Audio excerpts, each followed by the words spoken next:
Allah. Bismillah, s'il y a des questions.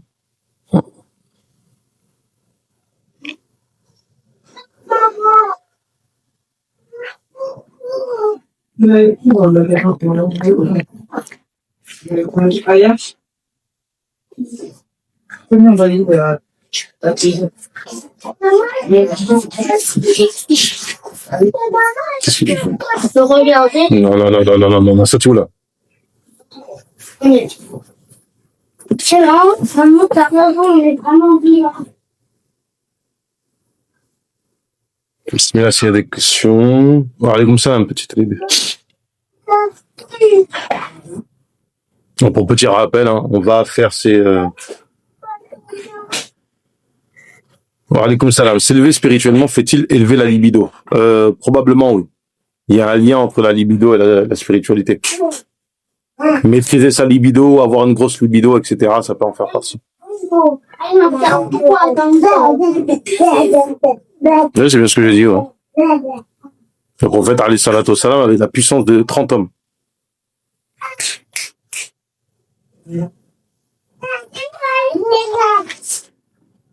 Le rapport, c'est que les prophètes, sur ce plan-là, étaient des hommes les plus puissants. Le prophète, alayhi salatu wassalam, avait la puissance de 30 hommes.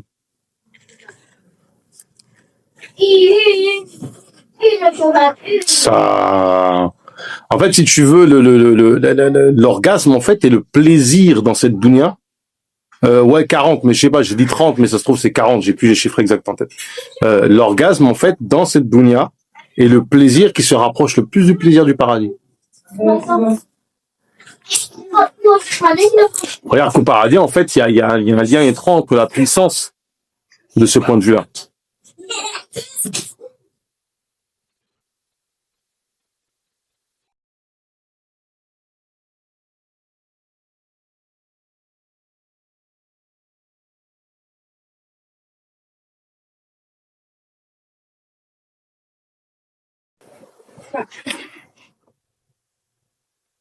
Pourquoi statuer sur la libido? Parce que c'est la libido le point de départ, en fait, du mariage, en réalité, contrairement à ce qu'on pense. Ça paraît choquant, ça remet en question beaucoup de choses en matière de perspective, mais ça nous fait reconsidérer l'idée qu'on a du rapport intime. Le rapport intime est une adoration. Là où, effectivement, en fait, on n'a pas une vision chrétienne des choses. On a plutôt une vision profondément spirituelle du rapport intime. Dans le rapport intime, en fait, il y a un acte créateur qui est similaire au qalam qui écrit sur le lawh al-mahfouz. C'est la femme et le lawh, l'homme et le qalam. Il y a la question du zikr, de comment le zikr nous parvient et fait que l'on pratique le zikr, etc., etc. Il y a énormément de choses, en fait. Il y a toute une dimension spirituelle très profonde, en fait, très métaphysique dans le mariage, du moins dans le rapport intime. Autre élément aussi, c'est que le rapport intime, c'est le seul moment qui... alors le hadith, il est daif, mais il peut servir d'argument. C'est le seul cas d'adoration où les anges scribes, les katibines, ne sont pas présents. C'est Allah Ta'ala qui constate l'acte et qui prévient. Ton autre compte censuré. Qu'est-ce qui est censuré? Comment ça il est censuré, mon compte? Lequel? J'en utilise en général que 2. J'en ai 4, mais j'en utilise que 2 régulièrement. Ah non, non, non, non, non, c'est parce que Hussein, c'est tout ce qui traite du mariage. Hussein, on fait de la consultation avec, on fait de la préparation au mariage. Là, on commence en fait tous les dimanches à 19h, on va faire du mariage et questions-réponses sur le mariage.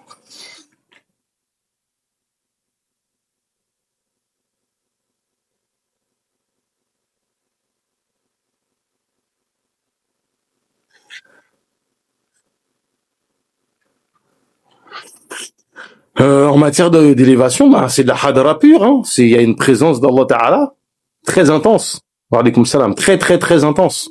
Oui, c'est que les anges katibines ne notent pas l'action.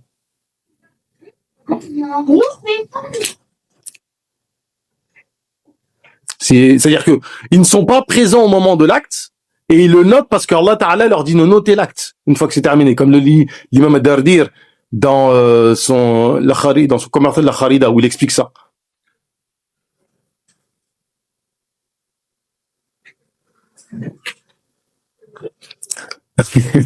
Toi t'es fort, Choubator. T'as la référence, t'es très très fort. Il n'y a pas beaucoup de personnes qui capent la référence. Mais c'est bien ça en fait, ça vient du hadith. Ça vient exactement de ça. Alaykoum salam, Dad. Celui dont la libido est fort pour une seule femme, c'est une excuse, c'est pas une excuse, ça devient recommandé si la femme ne supporte pas. Ça devient recommandé d'en prendre une deuxième, troisième.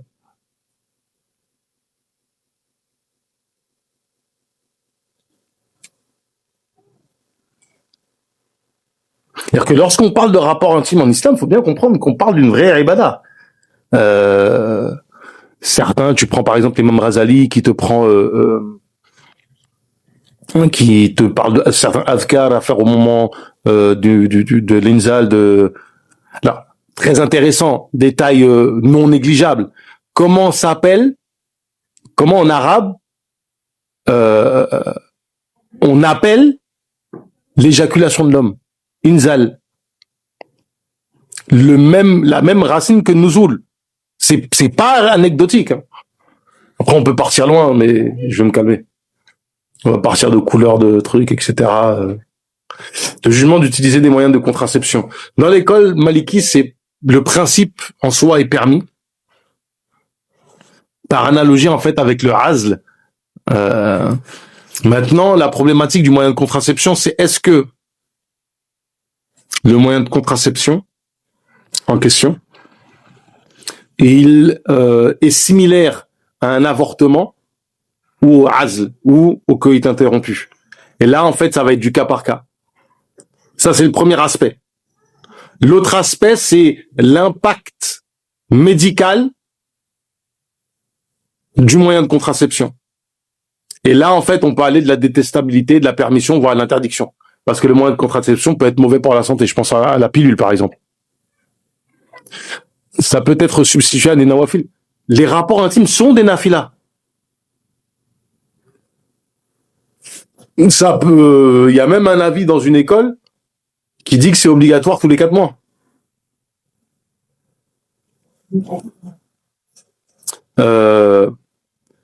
Tous les adab vis-à-vis des rapports. Ouh là là.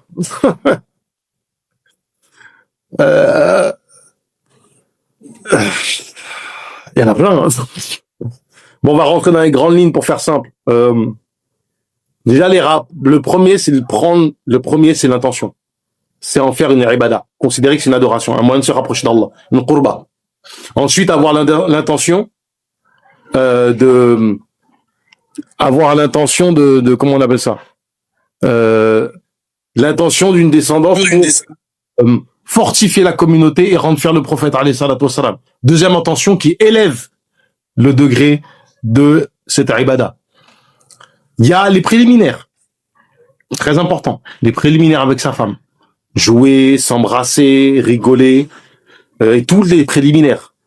C'est-à-dire que les préliminaires au sens de on rigole, etc. et les préliminaires au sens de contact physique. Embrasser, etc., etc. Et pour une prochaine fois, on rentrera dans les détails. Il y a le zikr. Le fait de dire Bismillah ar-Rahman ar-Rahim avant de pénétrer. Et les autres azkar que vous pouvez trouver dans les ouvrages. Il y a le fait de faire le zikr au moment de l'orgasme. Le takbir est très bien. Le takbir, c'est une excellente chose. On rapporte d'ailleurs Rodzouké. T'as le droit de faire tout ce que tu veux. Vous pouvez vous amuser. On est censé s'amuser en fait au moment des rapports. On est censé s'amuser. Les mots qui sont utilisés dans les hadiths, c'est jouer, littéralement, jouer avec sa femme. Bon, je passerai le côté en fonction des origines, on va permettre la musique ou pas.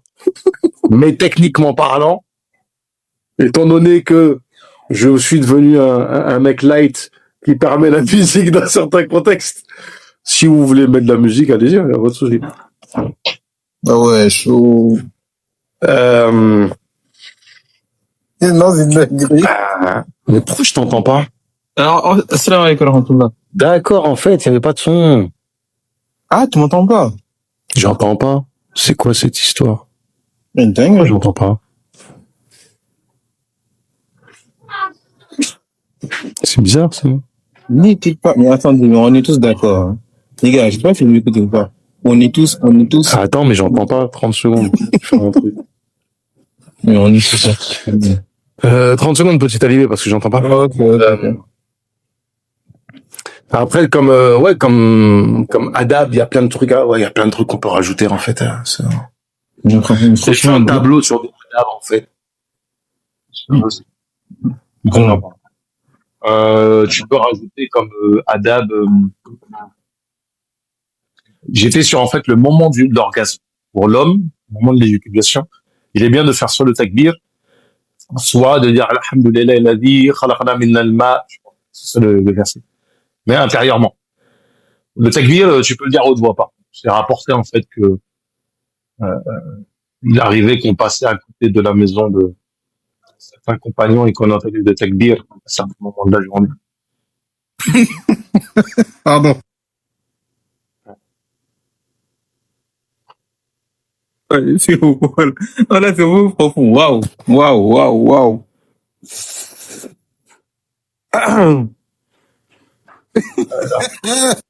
Alors, pourquoi le takbir? J'explique ma position. Le takbir, pourquoi? Alors, c'est pas la mienne, hein, mais je le fais prévaloir au hamd. Le takbir, c'est parce qu'en fait, au moment de l'orgasme, il y a une forme d'oubli. Et le takbir te permet de rester dans le zikr. Là où, à l'inverse, alhamdoulilah, alhamd, c'est pour remercier Allah Ta'ala pour le bienfait. C'est jouissant. Ouais, là, je suis chaud quand même. Allahu Akbar. Non. Ah ouais, quand même. Mais on est tous d'accord. Mais est-ce que vraiment c'est faisable en soi? Là, la théorie, oui, on est là, d'accord, mais... Si t'as l'idée, je t'assure que oui. Pas encore m'aider. Oh, moi, je sais pas, hein, mais quand même. Avant d'entrer, tu dis... Est-ce qu'il y a un lien entre ce takbir et le takbir sur le champ de bataille? Le takbir, le principe est le même partout où il s'applique. C'est-à-dire que Allahu Akbar, regardez, faites le test tous sans exception. Allahu Akbar, au moment où vous le dites, c'est comme si tout s'effaçait, il y avait que Allah à ce moment-là. Mais au moment précis où vous faites le takbir, quel que soit le takbir, dans la prière, n'importe quel moment, vous verrez que ça fait cet effet-là. C'est l'un des rares zikrs. Les autres, en fait, vous pouvez avoir un zikr de rafla, subhanallah, alhamdulillah, mais dès qu'il y a Allahu Akbar, c'est comme si vous êtes attrapé.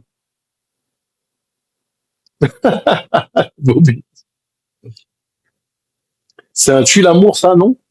Alors ça, faudrait demander aux sœurs, mais je suis pas convaincu. Hein. Wallahu alam. Bonjour, c'est Wallahu alam. Après, je pense qu'il y a des sœurs qui apprécieraient de voir que leur mari, voilà quoi.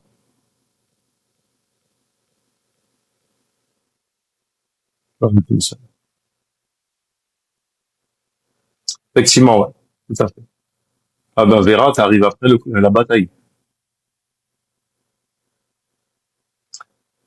Petite information, les rediffusions seront sur le compte Hussein de YouTube de Hussein.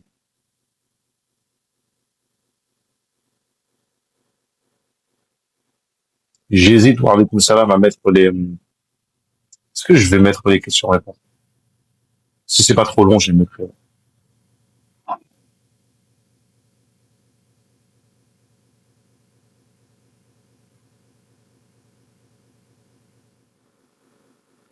Après, Vera, elle a jamais été mariée, donc je pense pas qu'elle puisse répondre. Mais c'est vrai que ça serait intéressant d'avoir une réponse de sœur sur est-ce que le takbir sera un tue l'amour.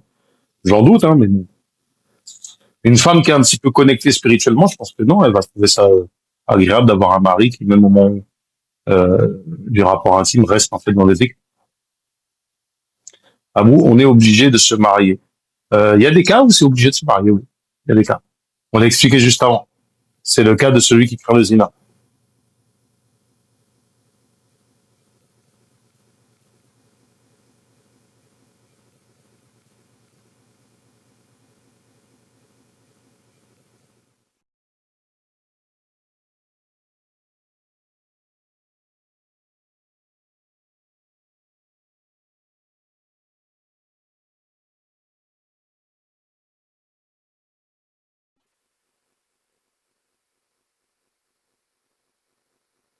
Par contre, de la même manière, ça peut être haram, interdit de se marier si on craint de ne pas donner son droit à son partenaire. Maintenant, il y a l'aspect spirituel du mariage, la complétion de la religion. Et ça, sur cet aspect-là, c'est légèrement différent. On analyse la chose différemment. Salam alaikum. En fait, j'ai une question. Par exemple, souvent on dit que si un homme il a l'hépatite B, on doit faire le test à tous ces femmes. Bon, ou par exemple une femme qui a l'hépatite B et qui est mariée, on doit faire un test pour voir si les autres femmes ne l'ont pas et sont mariées aussi. Maintenant, ma question c'est, est-ce que là, il y a pas, c'est pas un motif de querelle entre les femmes? Et est-ce que et si c'est le cas, est-ce que donc c'est autorisé de faire donc ce test? Ça peut être obligatoire, même c'est obligatoire, hein, c'est autorisé, c'est obligatoire. Wa alaykoum salam. Alors Vera, euh, si on sait qu'on n'est pas capable, pourquoi forcer? Ça dépend de ce qu'on appelle pas capable. Mais spirituellement, effectivement, ne pas être marié, c'est un manquement. Maintenant, sur le plan strictement légal, si on sait qu'on n'est pas capable, effectivement, oui, ça peut aller de la détestabilité au haram, à l'interdiction. Non, j'ai pas lu l'image de Assuti sur le mariage. Attends, donc quand on dit pas capable, genre financièrement parlant ou dans quel cadre? Les deux, tout est pris en compte ici. La première chose qu'on regarde, c'est la libido. Ensuite, on regarde les moyens financiers du mari. D'accord.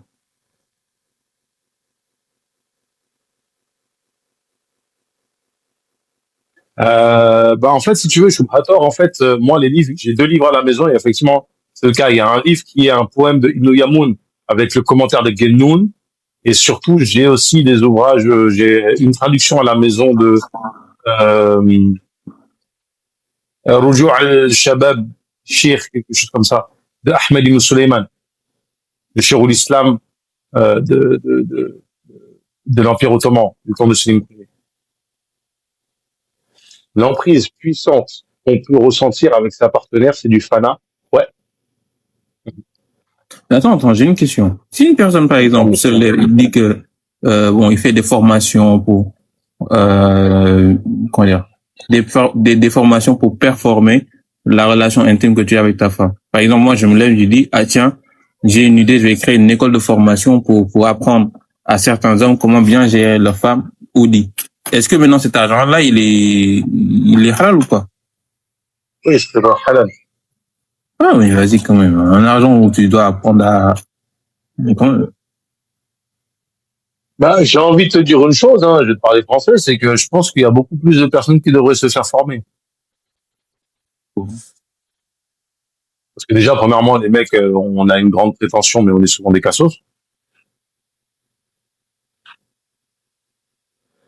On croit qu'on a bien fait, mais on n'a rien fait.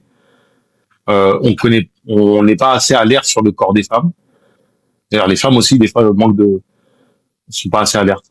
Et de l'autre côté, les femmes aussi devraient se faire former pour casser des préjugés, casser des faux schémas, etc. Je pense.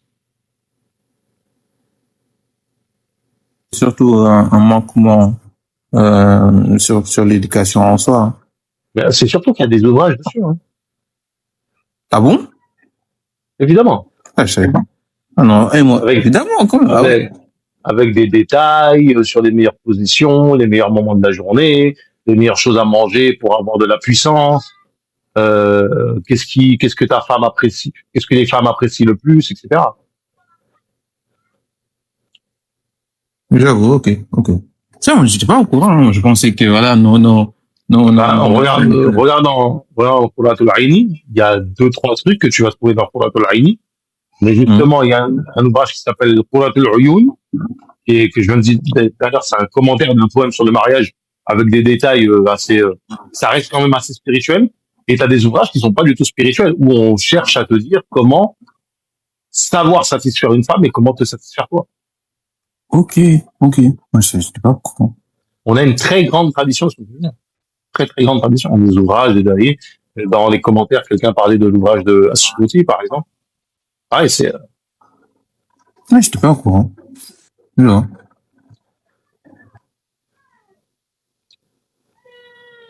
et effectivement, on parle de ça de manière vraiment très détaillée. Hein.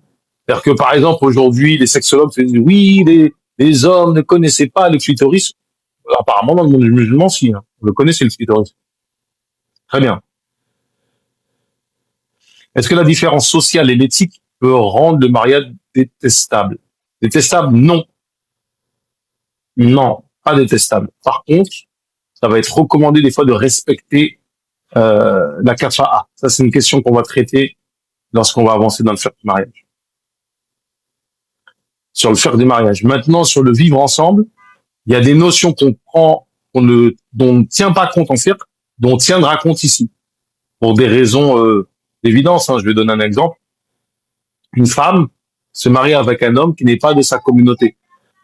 Et donc, il y a des codes, il y a ce qu'on appelle le non-verbal, qui n'est pas le même dans la communauté de l'homme. Donc, des fois, son homme, peut-être, va être fâché ou va...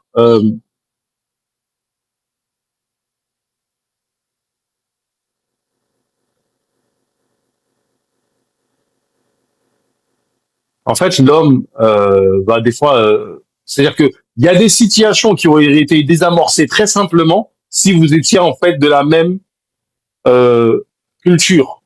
Mais culture à la maison, pas culture dehors. Culture à la maison. C'est important. Il y a une nuance ici. Parce que la culture du dehors, c'est une chose. La culture à la maison, il y a une différence.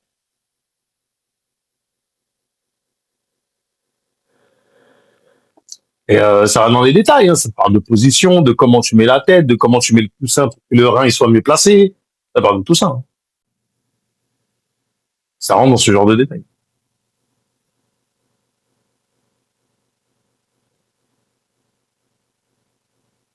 Moi, j'étais pas au courant.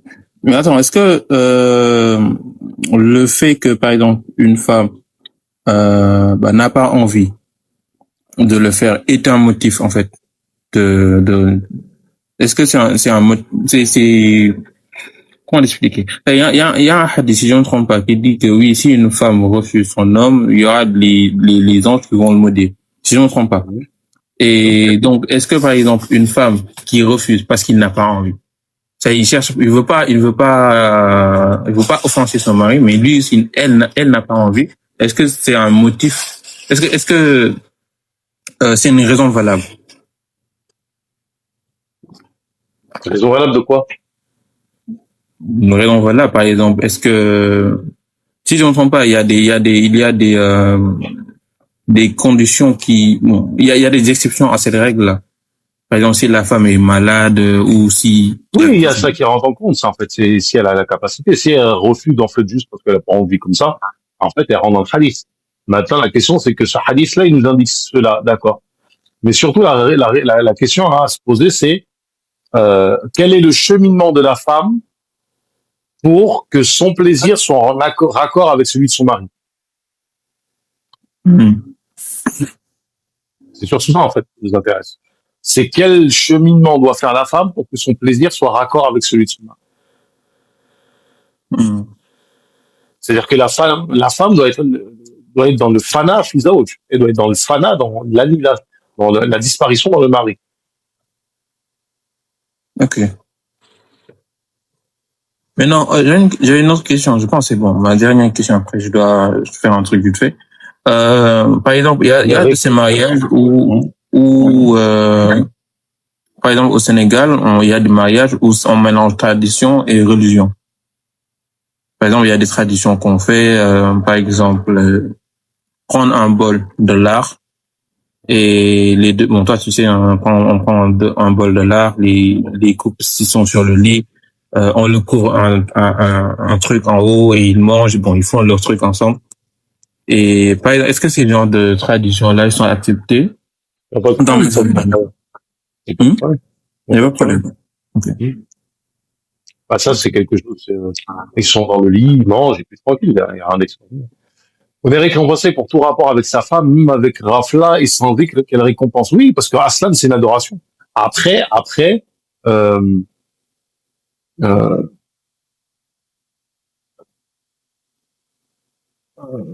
après, effectivement, c'est, parce que le simple fait de le faire dans le licite, c'est une récompense. Maintenant, si tu le fais avec un état de conscience, c'est une récompense encore plus élevée.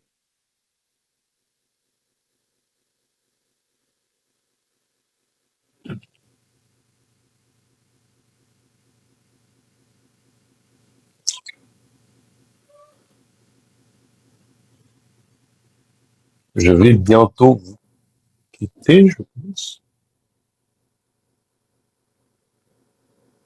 Un texte nous parle du niveau de récompense. Ouais, il y a des hadiths qui parlent des récompenses que l'on reçoit du fait des rapports ainsi. Ouais.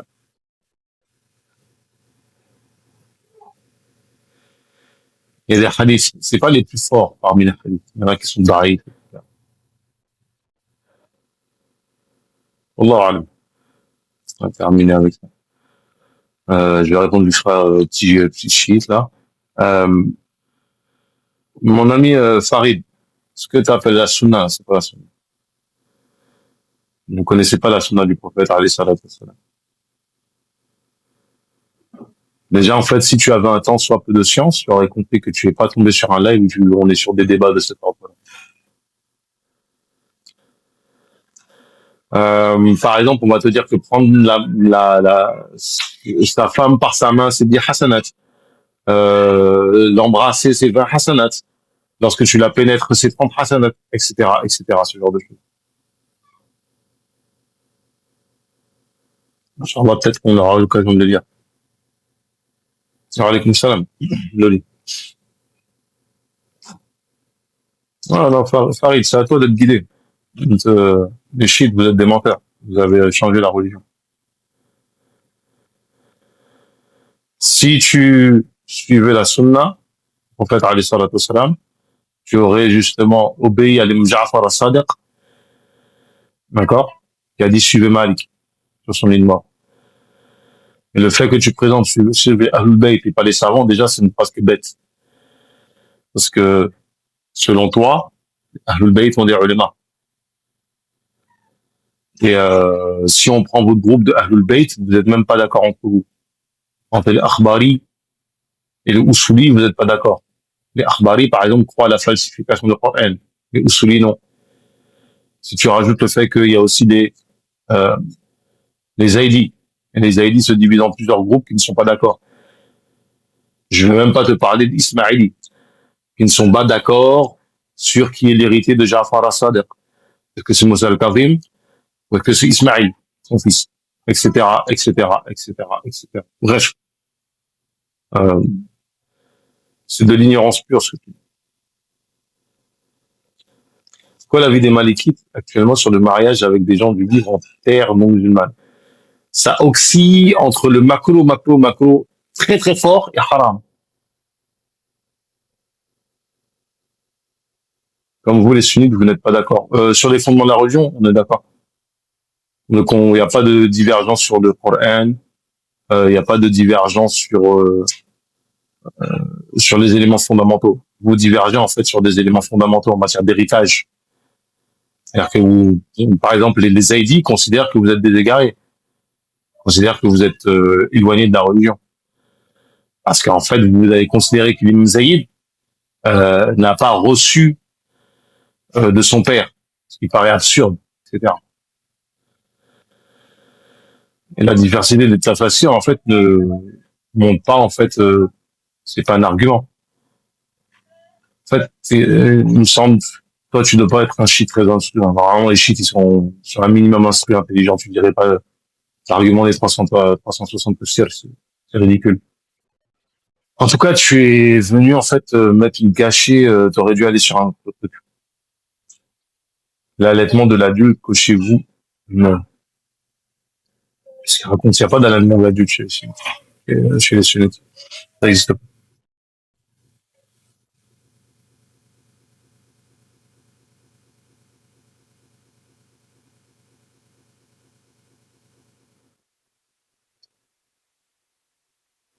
Bon, si c'est terminé, on va finir avec ça. Mais Farid, tu réfléchis. J'ai pas besoin d'un Sahih Bukhari, à la fait, Sahih Muslim, à la base, en fait, ça demande pas le texte que tu prends en référence. Parce que tu comprends pas, en fait, tu parles pas avec un clampin. Les paroles que tu mets en avant, tu ne les maîtrises pas.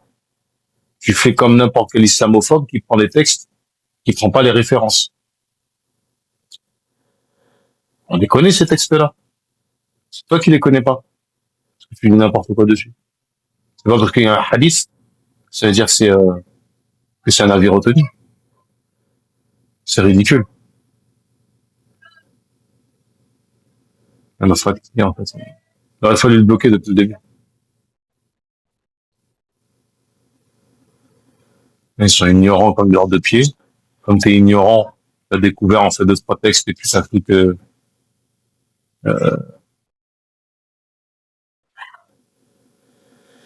en fait, Farid, j'ai des ijazat, en fait, sur les sahih. J'ai pas envie de te le dire, mais j'ai des ijazat dessus. Des riwayat. Je sais pas de quoi tu me parles. Moi, pas, je l'ai entendu, en fait, en entier, avec ijazat. Maintenant, si tu me parles de lire nos références, alaykoum salam wa rahmatullah. On peut te dire de lire tes références, et là, ça va commencer à parler japonais. Entre les falsifications de Coran, etc. Tu reconnais entièrement, en fait, ce qu'il y a dans Al-Kafi? Le Kulaini, tu reconnais comme imam, en fait, de référence? Oui, tu es un ignorant. Ça se voit que tu es un ignorant. T'as pas, déjà, tu es même pas capable de reconnaître quelqu'un qui, qui connaît ses références. Est-ce que tu connais le Kulaini? Tu prends en entier, en fait, Al-Kafi?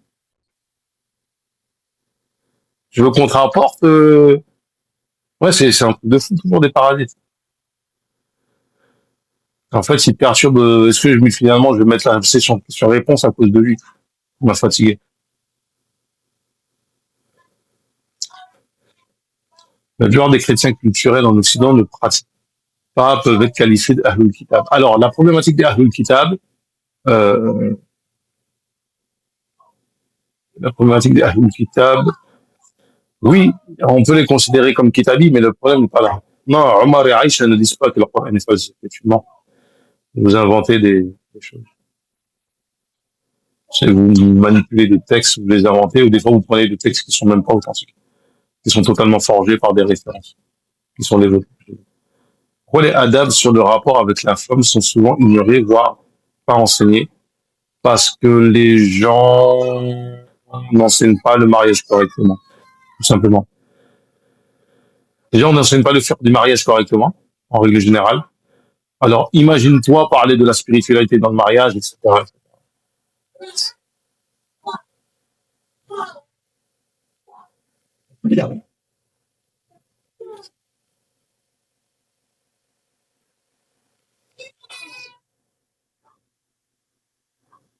Bref,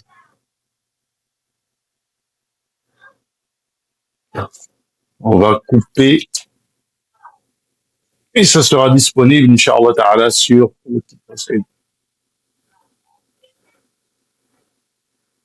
Alhamdulillah, vous vous basez que sur les dires de vos pseudo-savants. Farid, euh, tu réfléchis quand tu écris des trucs pareils. Tu te bases sur quoi, toi? Tu te bases sur des interprétations ridicules, en fait, vos ayatollahs et tout ça. Donc c'est bête ce que tu dis. Je sais pas, mais réfléchis un petit peu. Les rapports intimes, c'est une base de, pour moi, c'est un signe de bonne santé dans le mariage, en fait, les rapports intimes. Mais là, d'accord, on peut pas dire que les kitabs sont des koufars. Si, c'est des koufars. Évidemment. Les gens n'aiment pas qu'on dise ça, mais c'est des koufars. Sur notre compte. Wallahu alam. Assalamu alaikum.